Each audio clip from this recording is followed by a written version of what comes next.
এত ত্যাগ, এত রক্ত ঝরানোর মধ্যে দিয়ে যে বাংলাদেশ আমরা চেয়েছি, সেই বাংলাদেশ আমাদেরকে অর্জন করতে হবে।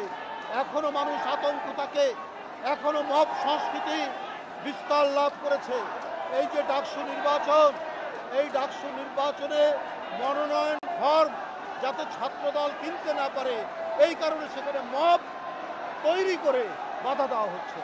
আজকে ডক্টর ইউনূস সাহেবের সরকার ক্ষমতায় থাকতে এই পরিস্থিতি কেন হবে? কেন হবে মহল্লায় মহল্লায়? কেন হবে গ্রামে গ্রামে, জেলায় জেলায়? আজকে আইন বহির্ভূতভাবে সেখানে মব সংস্কৃতি তৈরি হবে। সেখানে উশৃঙ্খল জনতা তারা কেন নিজের হাতে আইন তুলে নেবে? কারণ আজকে আইন প্রয়োগ ঠিক মতো হচ্ছে না। এই কারণেই বেআইনি কর্মকাণ্ড আজকে হচ্ছে। সংখ্যালঘুদের জীবনও বিপন্ন হয়েছে। রংপুরের তারাগঞ্জে 2 জন এই মব সংস্কৃতির শিকার হয়েছে। বন্ধুরা আমার, এইরকম পরিস্থিতি তো আমরা কামনা করতে পারি না অন্তর্বর্তীকালীন সরকার। গত হাসিনার আমলে আপনার ব্যাংকগুলো যারা ঋণ খেলাপি হয়েছে, সেই ঋণ খেলাপি প্রায় 3 লক্ষ, 3.5 লক্ষ হাজার কোটি টাকা, 3.5 লক্ষ হাজার কোটি টাকা ঋণ খেলাপিদের রিশিডিউল করে তাদেরকে আবার নবায়ন করা হচ্ছে। আবার এই সরকারের আমলেও প্রায় 1.5 লক্ষ আপনার ঋণ খেলাপির নবায়ন করা হচ্ছে। তো এইটা জনগণকে এটা প্রত্যাশা করে এই সরকার তাদের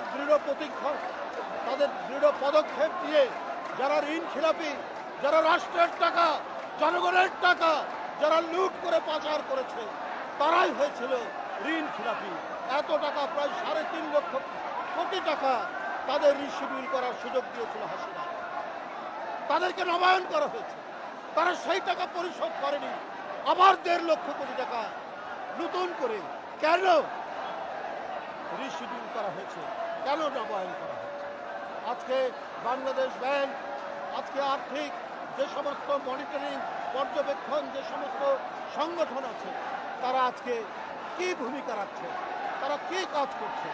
আজকে একের পর এক ব্যাংক রুগ্ন হয়ে গেছে। হ্যাঁ, যারা মহিউদ্দিন খান আলমগীরের মতো দুর্বৃত্ত ধরনের মানুষ, যারা ফারমান ব্যাংক করে, তারপরে পদ্মা ব্যাংক করে টাকা লুটেছে, সেই সমস্ত মালিকদেরকে গ্রেপ্তার করুন, আইনের আওতায় নিয়ে আসুন।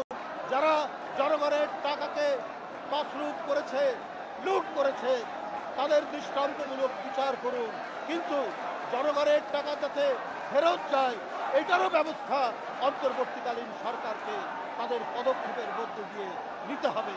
তা না নিতে পারলে এই দেশে আমাদের অর্থনীতি তুলিয়ে হয়ে যাবে। তারা ঘোষণা করেছে একটা নির্বাচনী রোড ম্যাপ দেবে। তো আমরা দেখি তারা কি রোড ম্যাপ দেয়। আমরা রাজনৈতিক উদ্দেশ্য প্রণোদিত হয়ে যে ভোট কেন্দ্রগুলো করা হয়েছে, সেই ভোট কেন্দ্রগুলি বাতিল করে নতুন করে ভোটের জনগণের বিন্যাস দেখে এবং সত্যিকার অর্থে ভোট কেন্দ্র তারা নতুনভাবে ঘোষণা করবেন। কারণ ফ্যাসিবাদের আমলের ভোট কেন্দ্রগুলো ছিল, এইটা ছিল রাজনৈতিক উদ্দেশ্য। এটা সম্পূর্ণ যে নির্বাচন হয়েছে, একটা হয়েছে ভোটার শূন্য, একটা হয়েছে মধ্যরাতের নির্বাচন, আরেকটা হচ্ছে ডামি নির্বাচন। এই সমস্ত নির্বাচন এখন মানুষ, যদি এই নির্বাচন কমিশন এবং অন্তর্বর্তী সরকার একটা অবাধ সুষ্ঠু নির্বাচন ফেব্রুয়ারির মধ্যে দেয় এবং জনগণের যে দাবি, গণতান্ত্রিক রাজনৈতিক দলগুলোর যে দাবি, সেই দাবিগুলো পূরণ করে তারা পদক্ষেপ গ্রহণ করলেই আমি মনে করি যে ভোটারদের মধ্যে আস্থা আসবে এবং ভোটাররা ভোট কেন্দ্রে যাবে। প্রায় 16 বছর 17 বছর পর তারা নির্বিঘ্নে নিরাপত্তার সাথে ভোট কেন্দ্রে যাবে। সেই ব্যবস্থা, সেই কমিশনকে তৈরি করতে হবে।